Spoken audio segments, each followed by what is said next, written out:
We call them museums, but that's a euphemism. It might be better to call them warehouses of stolen loot. In 1897, the Benin bronzes were stolen from the Kingdom of Benin in modern-day Nigeria by British colonial forces. The looting of Benin City was horrific. British soldiers massacred an unknown number of inhabitants and then stole thousands of artifacts from the royal palace and court. Most of the Benin bronzes are in Western museums and private collections. Hundreds are still on display at the British Museum, even though the Royal Court of Benin would like them back. Between 1950 and 1970, the British Museum actually sold a few pieces back to Nigeria, which is a bit like someone robbing your house and then demanding money for your flat-screen TV. Empires of Dirt, a show about Europeans getting rich at the expense of everyone else. Previously, we found out how Bristol was built on sugar and slavery, and how the tobacco lords of Scotland got rich. Throughout the 19th century, it was fashionable for Europeans to venture around the world and to auction houses in search of cool stuff they could take home with them. People like Augustus Henry Lane Fox, who was born in Yorkshire in 1827. In 1880, his rich relative died, which was a stroke of luck for him. He inherited a ton of money and the Pitt Rivers name and estate. Pitt Rivers had always been a collector and amassed an enormous collection of artifacts over his lifetime. He donated 22,000 of them to set up the Pitt Rivers Museum, which is still standing today.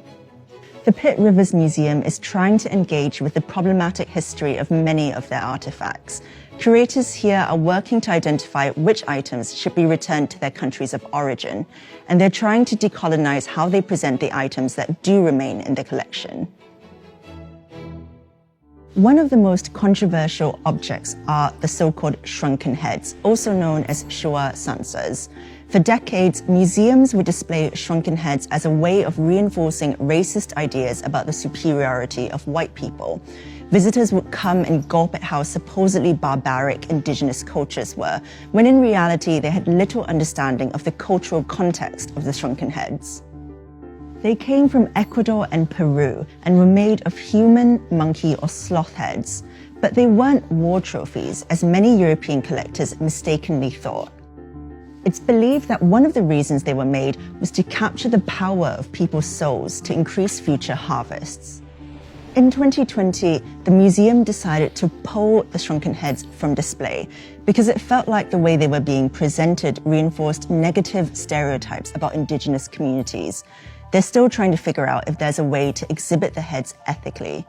That's the reason why the cabinet beside me is covered up. There's other dubious stuff right here in the Pitt Rivers Museum, like, for instance, this totem pole, which was bought for a mere $36 in 1901 from the Haida Nation, who are indigenous to remote islands off the coast of British Columbia, Canada.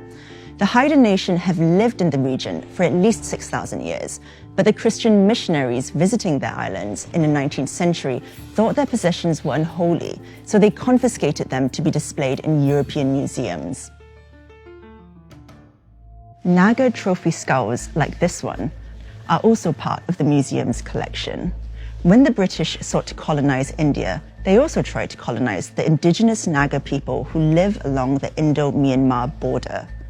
They even tried to get them hooked on opium to bring them under their control. Others, like American missionaries, converted them to Christianity.